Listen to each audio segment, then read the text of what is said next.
The Ragdoll Ritual by Jacqueline Nym.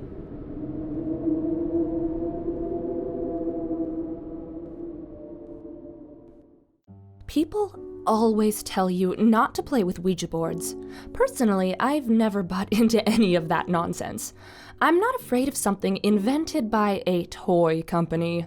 Every account you hear of weird stuff happening after someone used a Ouija board at a slumber party or whatever is just due to the power of suggestion. If you tell someone that something creepy is going to happen, they'll see something creepy in everything. I'm sorry, I just didn't buy it.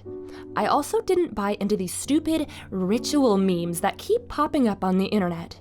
They're these games, I guess you'd call them games, where you go through some ridiculous set of steps, a ritual, to either speak to the dead or predict your future or summon a demon or whatever.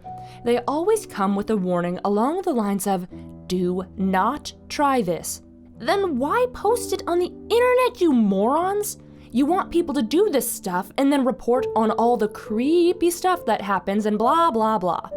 Probably the most famous one is Bloody Mary.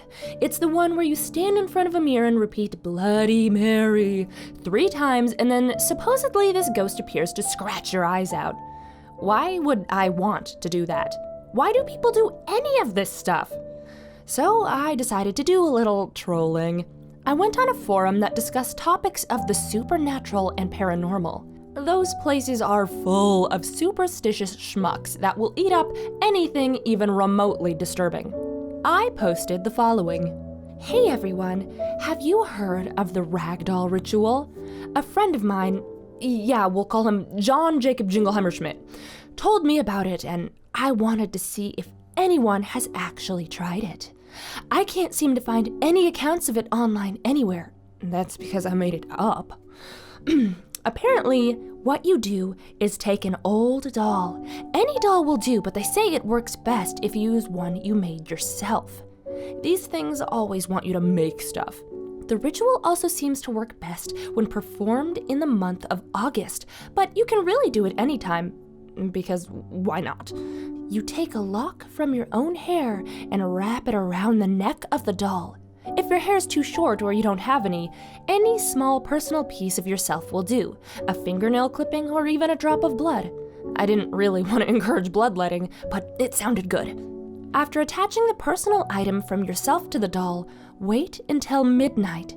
The ritual must begin exactly at the stroke of midnight, or else it will not work. Arbitrary rules, a must-have component.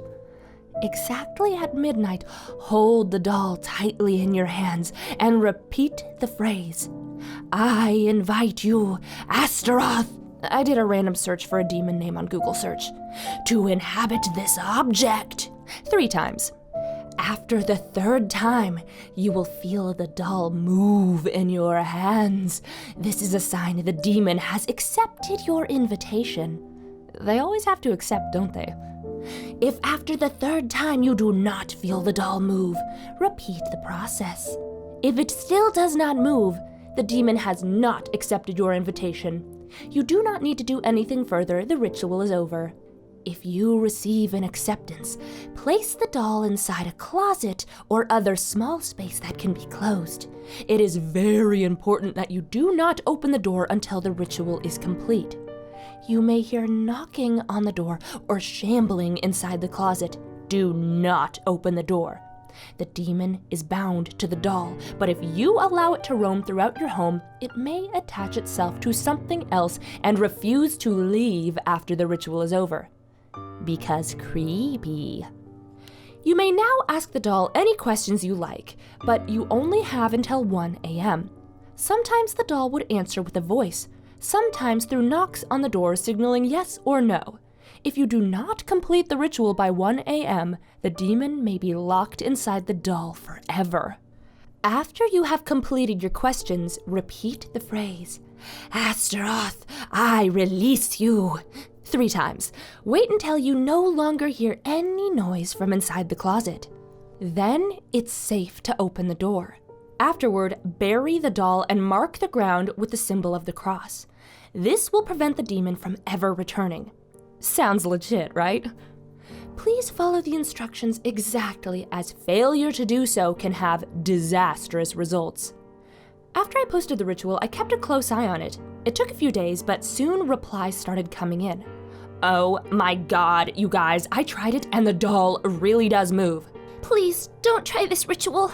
The demon still hasn't left and I've had nightmares ever since. Fake. Didn't work. This is stupid.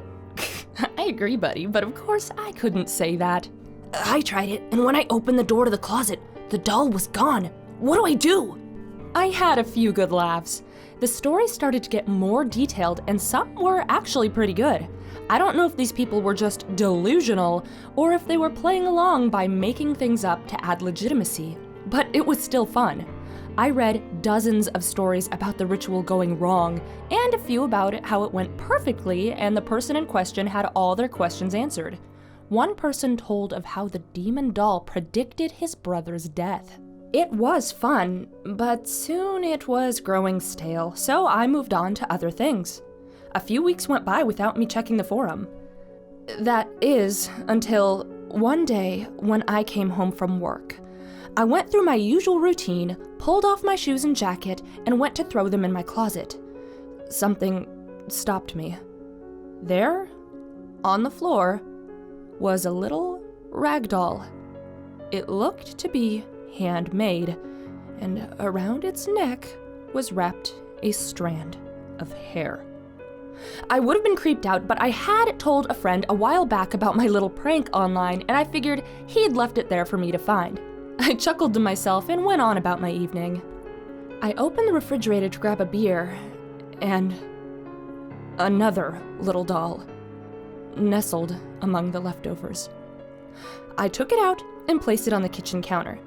I had to admire my friend's dedication to the prank, though I was starting to regret ever giving him a key to my house. But that was just the beginning. I started finding dolls everywhere.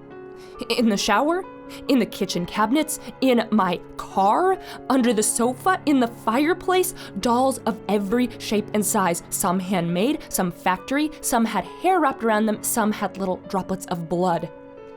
It was then that I decided to check the forum. I was astonished at what I found.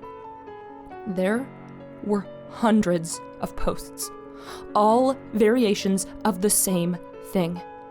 Someone had tried the ritual, but the doll had gone missing. I haven't slept in days. They won't let me. I keep throwing them away, but they always return. All night long, knocking, roaming, whispering. Please, I am begging you, and this is no joke. Do not try the Ragdoll Ritual. I can't take any more of them. When the doll goes missing, it finds its way to me. I suppose it's a punishment for me playing around with things I didn't understand, didn't even believe in. But please, if you have a heart, don't try it.